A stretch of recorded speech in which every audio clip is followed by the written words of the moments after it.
Beauty പാർലറെ video എടുത്ത് അതാ ഇങ്ങനെ ഇരിക്കുന്നത്. പുറമെ ഷീലാവിന്റെ വീട്ടിലോട്ട് കയറി. അപ്പൊ കുറച്ച് ഫിഷ് ഇരിപ്പുണ്ടെന്ന് ഷീലാവിനെ ഇടിച്ച് പറഞ്ഞു. അപ്പൊ മമ്മി പറഞ്ഞു ഫിഷ് എടുത്തിട്ട് വീട്ടിലോട്ട് പോകാമെന്ന്. കിട്ടിയവരും കൈക്കലാക്കി ഞങ്ങൾ അങ്ങ് ഇറങ്ങി. ഞാൻ വീട്ടിൽ പോകുന്ന വീട്ടിന്റെ ഫ്രണ്ടിൽ കൂടെ അവിടെ ഒരു ഐസ്ക്രീം കടയുണ്ട്. ആ ഐസ്ക്രീമിന്റെ പേര് പെരിയ. ഞാനും മമ്മി അവിടെ ഇറങ്ങി. അപ്പൊ മമ്മി എനിക്ക് ഐസ്ക്രീം വാങ്ങിച്ചു തന്നു. എനിക്ക് ഈ കടയുടെ ഐസ്ക്രീം ഒക്കെ ഭയങ്കര ഇഷ്ടമാണ്. ഞാൻ ഇവിടെ പോയിട്ട് എപ്പോഴും ഗ്രീൻ ആപ്പിൾ എടുക്കുന്നത്.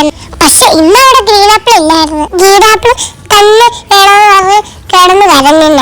അപ്പൊ പറഞ്ഞു എനിക്ക് ഒരു ഗ്രീൻ കളർ ഐസ്ക്രീം വാങ്ങിച്ചത്. കുറച്ച് ദിവസത്തോടെ ആദ്യം ഐസ്ക്രീം വാങ്ങിച്ചത്. പക്ഷെ കഴിച്ചു തുടങ്ങിയപ്പോ ഉണ്ടല്ലോ അടിപൊളി ടേസ്റ്റ് ആയിരുന്നു. ഫസ്റ്റ് ടൈം ഈ ഐസ്ക്രീം ഞാൻ കഴിക്കുന്നത്. എനിക്കത് ഒത്തിരി ഇഷ്ടപ്പെട്ടു. ഒരു തുള്ളി ഐസ്ക്രീം ആവും ബാക്കി വെക്കാതെ ഞാനത് മുഴുവനും കഴിച്ചു. ഐസ്ക്രീം കഴിച്ചൊന്ന് നേരെ വണ്ടിയിലോട്ട് പോയി. എന്നിട്ട് ഞങ്ങൾ നേരെ വീട്ടിലോട്ട് വന്നു. വീട്ടിൽ വന്നപ്പോ വീട്ടിൽ ആരുമില്ല. പിന്നെ ഞാൻ താക്കോൽ എനിക്ക് വലിയ വീട്ടിലോട്ട് പോയി.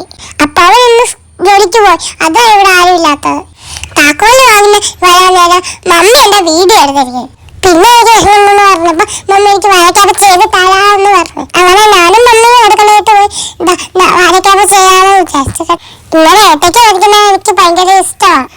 കണ്ട ഇതല്ല കളറിലിരിക്കുന്നത്. അങ്ങനെ വാഴക്കാപ്പ് റെഡിയായി. പിന്നെ ഇരുന്നും കിടന്നും ഒക്കെ കഴിച്ചു. എന്നാ പിന്നെ എന്റെ പാട്ട് കിട്ടാത്ത വന്നാലോ ഇട്ടിട്ട് കൊള്ളാമെന്ന് പറയണേ. വണ്ടിയുടെ തേടി ഞാനൊരു പൂവിൻ മുത്തേ നീ വന്നിരിക്കാമോ എന്റെ ഗോവയെ കൊണ്ട വെച്ചേ